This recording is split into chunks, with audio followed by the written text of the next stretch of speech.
everybody, welcome back to my channel. It is MicKayla J, and today I'll be going over my top 5 tips for transitioning hair. I've been transitioning for about 17 months now, so I definitely know how it is. I know how rough it is. I know how exciting it is. So today I'm just going to give you guys my top 5 tips that have definitely helped me out throughout these 17 months in transitioning. And here we go. Okay, let's get started with tip number 1. So this tip is to decrease the amount of heat that you put on your hair to like 0 to none. Okay, so this is very important because the more heat you put on your hair while you're transitioning, the better chance you have of breakage, the better chance of your both hairs just not being healthy, and it just be a mess. Okay, so make sure you guys are not putting heat on your hair, only when you have to.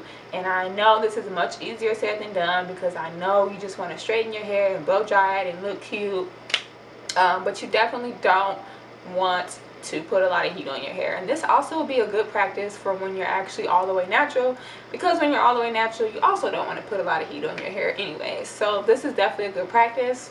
The 17 months that I have been transitioning, I've only put heat on my hair 3 times, 2 times to blow dry, and then once I went to the salon and got it straightened and got my ends clipped. So I really have avoided heat at all costs, and because of that my hair is still relatively healthy, even though I have 2 different things going on, 2 different hair types, and I really don't have too much breakage. I have a little bit around my edges just from being pulled back and braids and all the other good stuff, but besides that I really don't have any breakage. So that is tip 1. Okay, so tip number 2, y'all, is to deep condition as much as possible. So for me personally, every time I wash my hair I deep condition my hair because I really feel like at this point my hair has a lot going on because of the 2 different hair textures going on, and I just really want my hair to be moisturized. So I deep condition every single time I wash my hair. Now you don't have to do it every single time, but I highly recommend like every 2 times you wash your hair or something like that to do a deep condition,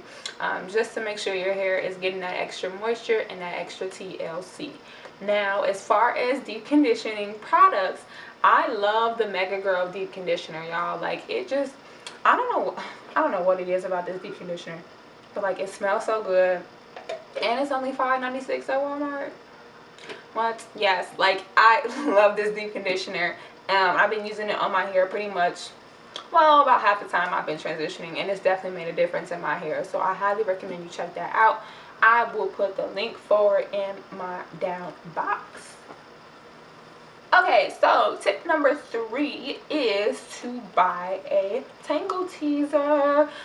So this product has been a lifesaver when it comes to detangling sections of my hair, like not going like this, but getting a little section and just trying to detangle that section.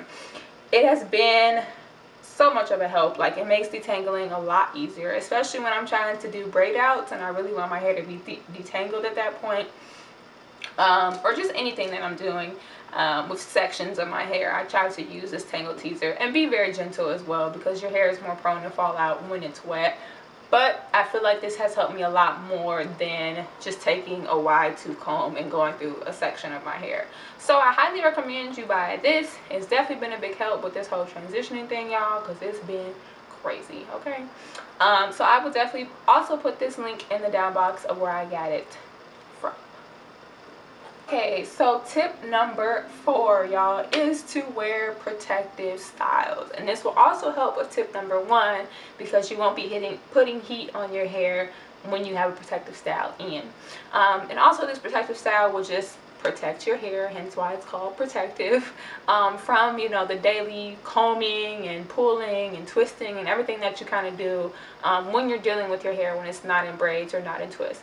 So I highly recommend this, just because it helps your hair out, and I also kind of feel like it helps the process of transitioning, because if you keep your braids or twists in for like 6 weeks, like that's 6 weeks you don't have to do your hair, and also 6 weeks that you're closer to actual your big chop or whatever you're going to do when you're natural. So I have worn all types of braids, all types of twists, all types of faux locks, y'all, these past 17 months, and it's definitely made this whole transitioning process a lot more manageable because I was not doing my hair.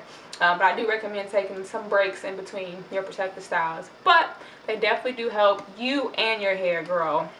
So tip number 5, my last and final tip for all my transitioning ladies out there, is to be patient, y'all. This process requires a lot of patience, mainly because you're dealing with two different hairstyles, two different hair types, and when you're washing and doing all that, it's a lot different from what you're used to when you had all relaxed hair. Like for example, when I have relaxed hair, my like wash days would be like an hour and a half. Like I will shampoo my hair, condition it, blow dry it, and straighten it, and I'll be good to go. Not anymore, okay?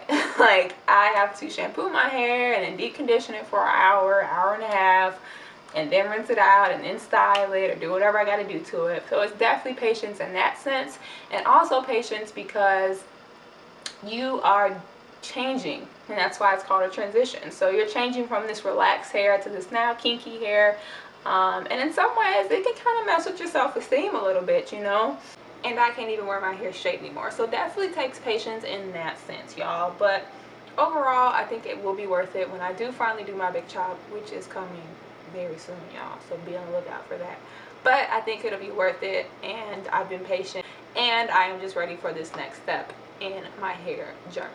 So y'all, those are my 5 tips to transition, and they've definitely helped me out a lot, and I also hope that they help you in this whole process, y'all. So that is the end of my video. If you like this video, go ahead and hit that thumbs up button, as well as subscribe and turn on the notifications so you can see everything that I'm coming with in the next few weeks, and I will see you guys in the next video.